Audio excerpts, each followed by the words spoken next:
What does it take to really make the changes starting tomorrow? It takes more than philosophical pronouncement. I know that. It also takes more than enthusiasm. I know we're hearing a lot about enthusiasm these days, but see, that just won't do the job.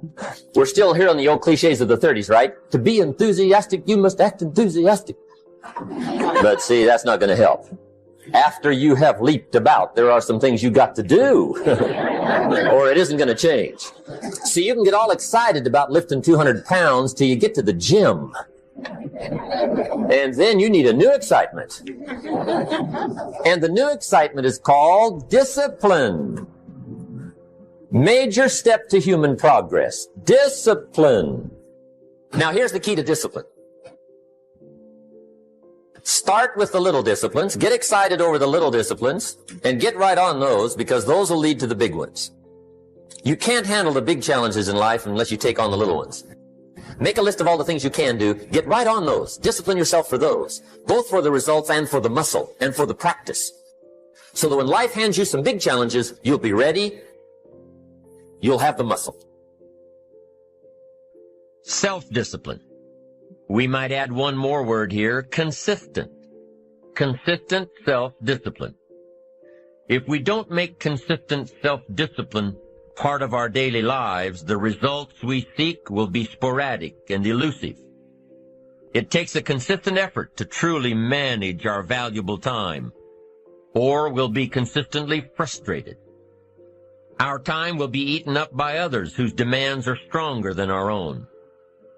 It takes discipline to conquer the nagging voices in our minds, the fear of failure, the fear of success, the fear of poverty, the fear of a broken heart.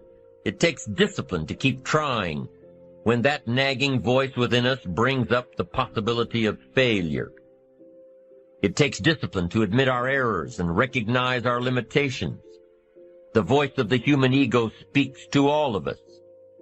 It takes discipline to change a habit, because habits are formed a little bit each day, every day, every day. Once habits are formed, they act like a giant cable. They act like a nearly unbreakable instinct that only long-term disciplined activity can change.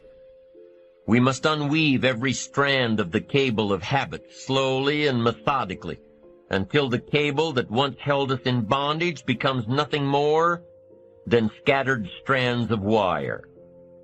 It takes the consistent application of a new discipline, a more desirable one to overcome one which is less desirable. It takes discipline to plan. It takes discipline to execute our plan. You've got to really work on your consistent self-discipline on a daily basis, or you'll find yourself distracted. Distracted by negative thoughts, distracted by negative people, and pretty soon, depending on the type of people you've associated with, distracted by your doubts within yourself. Never underestimate the power of influence and associations. And never underestimate the power of your own consistent self-discipline. It's easier to go to bed late, sleep late, show up late, leave early. It's easier not to read. It's easier to turn on the television than to open a book. It's easier to do just enough than to do it all. Waiting is always easier than acting. Trying is always easier than doing. Imagine what life would be like if we didn't have to make our bed in the morning, or keep our garage clean, or pay our taxes, or show up for work tomorrow. Wouldn't it be fascinating if we didn't have to do these things? Wouldn't it be fascinating? What do you suppose would become of us? You're right. Not much. The system we live in and contribute to is designed to make the easiest things in life the most unprofitable. Profitable seems to be the most difficult. Our world is and always will be a constant battle between the life of ease and its momentary rewards and a life of discipline and its far more significant rewards. Each has its own price, the price of discipline or the price of regret. We will pay one or the other. What we wish we had done is the voice of regret, speaking in a sorrowful tone at a time when there is no going back. This is regret. No second chance. No, what would I do differently? Choose one or the other, but both will have their price, the price of discipline or the price of regret. One costs pennies, the other a fortune. The first lesson of discipline is that it isn't the easiest option. The second lesson of discipline is that it's a full-time activity. And we've said that the best form of discipline is consistent self-discipline. You see, the discipline that it takes to make your bed every day is the same discipline necessary for success in the world of business. The discipline to organize your garage is the same discipline to organize your business. All disciplines carry through to affect all parts of our lives. If we're disciplined in just one area and lazy in another, guess what? Pretty soon, the lazy side will creep in and destroy the disciplined side. The bad habits in one area of our life will eventually destroy our self-discipline in the areas we've been working on. Consistency cannot be inconsistent. Discipline is the mind being trained to control our lives. Discipline is a set of standards which we've selected as a personal code of conduct. Discipline is imposing on ourselves the requirements for honoring these standards. Once we've adopted these standards of behavior and conduct, we're committed to honor them. And if we don't, then there can be no disciplined activity. We find ourselves announcing our standards to our relatives, our friends, our associates. We shout our beliefs and condemn those who believe any differently, but then we don't walk the talk. We end up acting in a way far different from the beliefs we've shouted. We tell our kids that the TV is rotting their minds, yet we spend our evenings in front of it. We tell our employees that they must take advantage of every minute of the working day, yet we spend 3 hours at lunch. Do as I say, not as I do. This is inconsistent. This leads to a loss of credibility among those who watch us. And more importantly, this leads to a loss of credibility within ourselves. The only thing worse than one who is inconsistent in applying their self-imposed disciplines is one who has never considered the need or the value of discipline at all. These people seem to wander aimlessly, changing procedures, changing standards, changing loyalties, and shifting frequently from one commitment to another, leaving behind a trail of broken friendships, unfinished projects, and unfulfilled promises, all because of a discipline that was either non-existent or imposed so infrequently that it was ineffective. Here's the third step to becoming consistently self-disciplined. Number 1 is realizing that discipline isn't the easiest option. Number 2, discipline is a full-time activity, day by day, every day. And the third step to becoming self-disciplined is really a philosophy that holds one of life's unique promises. Number 3 simply says, for every disciplined effort, there is a multiple reward. That's one of life's great arrangements. It's like the law of sowing and reaping. In fact, it's an extension of the biblical law that says if you sow well, you reap well.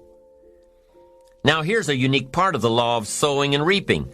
Not only does it suggest that we'll all reap what we've sown, it also suggests that we'll reap much more. Life is full of laws that both govern and explain behaviors. But this may well be the major law we need to understand. For every disciplined effort, a multiple reward. For every disciplined effort, a multiple reward. What a concept.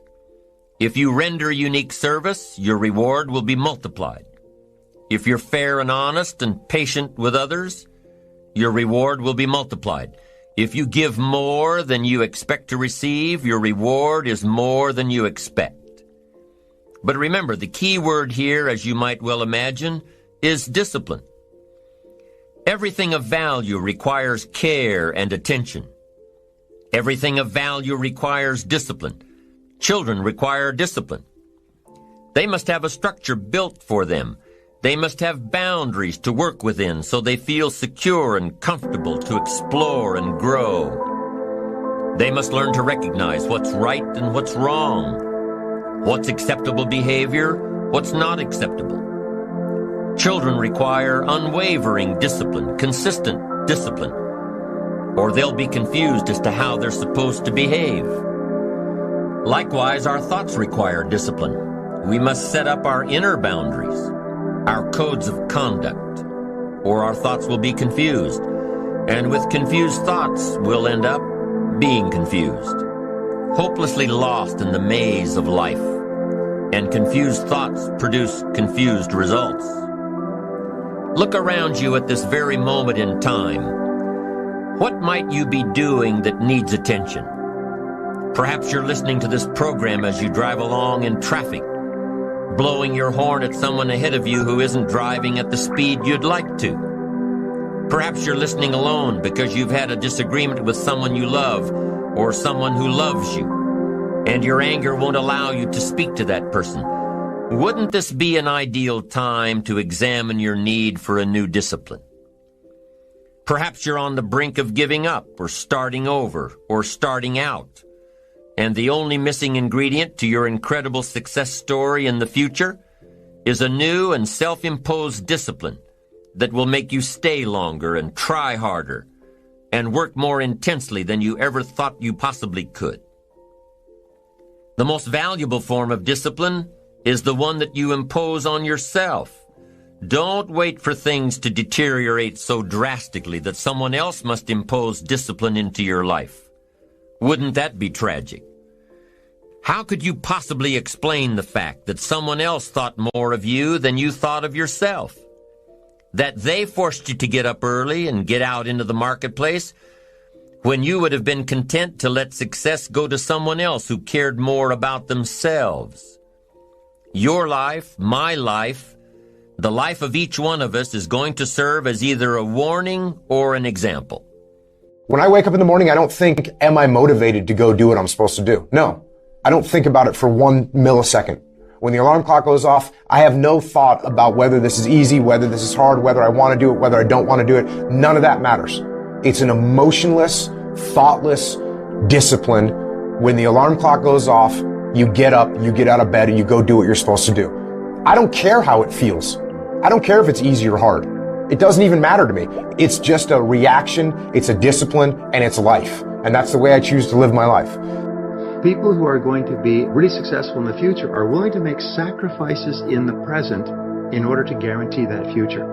And by sacrifices, we mean they're willing to put in the long hours. They're willing to get up earlier. They're willing to work harder. They're willing to stay later. They're willing to invest and save their money, even though they don't have a lot, knowing that with compound interest, it will grow and grow over time. They're willing to spend an enormous amount of time investing in their children, knowing that this investment in their children, in time and love and affection and support, will pay off for decades and generations, even into the lives of their children and grandchildren. So sacrifice is the critical word, and sacrifice means that you have the ability to discipline yourself. You have the ability to delay gratification in the short term so that you can enjoy far greater rewards in the long term. And the wonderful thing is when you practice self-discipline, especially in exercise, for example, but even in hard work, your brain releases endorphins. And endorphins are called nature's happy drug. And it actually makes you happy to practice self-discipline, to take control of yourself and make yourself do the right thing and complete it. You feel good about yourself in the moment. And of course, the effect that it has on your future can be tremendous. Now, some years ago, a businessman named Herbert Gray did a long-time study, it was kind of his project, to find out what he called the common denominator of success. He said the common denominator of success was quite simple. He said, successful people, he found, make a habit of doing what unsuccessful people don't like to do. And of course, the logical question is, well, what is it that unsuccessful people don't like to do? Well, it turned out to be the same thing that successful people don't like to do either, but they do it anyway because they recognize that that's the price of success. A simple thing like exercising, going for a run or a walk at the end of the day. Well, do people like to do this? Do we look forward to exertion and perspiration and sweating and straining and everything else? No, we don't look forward to it, but we do it because we recognize that this is the price of looking and feeling fit, trim, living a long life, taking good care of our bodies, and so on. So remember, the same things that unsuccessful people don't like to do are things you don't like to do either. And again, it comes back to our favorite word, sacrifice. Be willing to pay the price in the present to enjoy the great rewards in the future. All right, the next personal quality that assures success is you must determine the price that you will have to pay in order to be successful, and then resolve to pay that price. For every single thing you want in life, there's a price. And there's a price that has to be paid, and nature always demands that the price be paid in advance. And the price is invariably hard work. There is no substitute for hard work. Many people say, well, geez, look at that person. They got the nice house and the nice car. You never realize that behind the scenes, that person was probably working 16, 18 hours a day, probably for 5 years before they got their break and 5 years after they got their break. All you see in the end result is the nice house and the nice car. The reason I mention this is sometimes people start a business, they think, well, sure, I'll have to work a couple of extra hours a day. And as somebody once told me, when you start your own business, you only have to work half the time. You only have to work half days from then on. And you can decide which 12 hours it's going to be. In a recent study, they found that in our society, you work 8 hours a day for survival.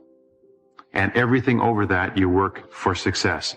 If you're only working 8 hours a day, you won't do anything more than survive. Every additional hour, whether you're working for yourself or someone else, is for success. And so it's very important that you keep putting in those additional hours, whether it's extra reading, extra study, extra work. In the military academies, I think it's worldwide, it's the same. But in the military academies, whenever you are confronted with a senior officer and you have, let us say you have your tie is askew or your jacket is not ironed, they'll say, "Cadet, why is your jacket unironed?" And you're only allowed to give one of three answers. Yes, sir, no excuse. You are not allowed to say any other words to a senior officer except, yes, sir, I will do it. No, sir, I didn't do it. And no excuses, sir. And that's how they train the top officers in the world is yes, sir, no excuses. Because they know that nothing makes a person weaker or littler than always making excuses. You just sound awful. You just sound incompetent. No leader could be a leader if all they did was make excuses. There is a turning point in your life where you become an adult or you remain a child. And it's like a line that you cross. You come up to this line, and on one side of the line, other side of the line is responsibility, where you are now responsible for the rest of your life. On this side of the line is blaming others for your problems. Blaming is the major source of negative emotions and unhappiness and stress and failure. Accepting responsibility is the major reason for happiness, personal power, and success. When you step across the line, you say, from now on, I accept complete responsibility for my life and for everything that happens to me. If you have a goal, you accept responsibility for achieving the goal. If you have a problem, you accept responsibility for solving the problem. But whatever happens, you don't blame other people. Blaming makes you weak and angry. It makes you feel inferior and insecure. Too much of anything is a bad thing. Life without balance results in an unbalanced life. Walking around the block every day is good. Walking or running 6 hours a day is bad. It's obsessive. Unless, of course, you make your living as a marathon runner. Then you're doing your job. Eating an apple a day is good. Eating only apples is bad. You won't get all the protein and vitamins and nutrients your body needs. Working hard, burning the midnight oil, doing it until is good. Working nonstop, never taking a vacation, never having any fun, never spending quality time with the people you love, working day after day, month after month, never taking a break year after year, is bad. If you've got your nose to the grindstone all the time, How are you ever going to spot new opportunities, consider new ideas? It doesn't work that way. You've got to stop and ponder where you've been and where you're going. You've got to reflect so you know if you're even on the right track. Everyone has heard the story of Willie Loman in the play Death of a Salesman. Willie was a workaholic. He typified the old-fashioned concept of success. After all, if you're always working, you must be successful. No, it doesn't work that way. For workaholics, there's never enough work. They can work 10, 12, 14 hours a day, take 2 jobs, work them back to back. The only satisfaction is fighting off sleep, denying life's pleasures, getting more tasks done. Some people are impressed with this type of behavior. But just because a workaholic spends too much time working, that doesn't mean he or she ends up with the most money. These people are generally more task-oriented than results-oriented. They're busy being busy, not busy being productive. Workaholics generally end up alienating their families, losing their health, facing a crisis of values. Now, wouldn't you prefer a life of productivity rather than a life of tasks? Of course. When you schedule your time and take advantage of your time, you can work smarter instead of working longer, and you'll probably end up getting more done than the workaholic, and still have time for other things in life. Enlightened self-interest says, I will look for new ways to work smarter by focusing on doing more per hour instead of doing more hours. It says I will run my day so my day doesn't run me. Enlightened self-interest also says that a life worth living comes from a life of balance and moderation. Too much of anything, even good things, will sooner or later throw you off track. Now, here's a key technique that you can use in your life to help keep you on the right track. This technique is called visual chain thinking. Ambitious people don't see each step toward their goals as a singular step. Each discipline as a singular discipline. Each project as a singular project. Each sale as a singular sale. With everything they do and with every discipline they adhere to, they see it all as part of a chain, a link in the chain of events and actions that will lead them to their final destination. Every action and every discipline today is a link in the chain. Every action and every discipline tomorrow is a link. Every action and every discipline in the future is a link.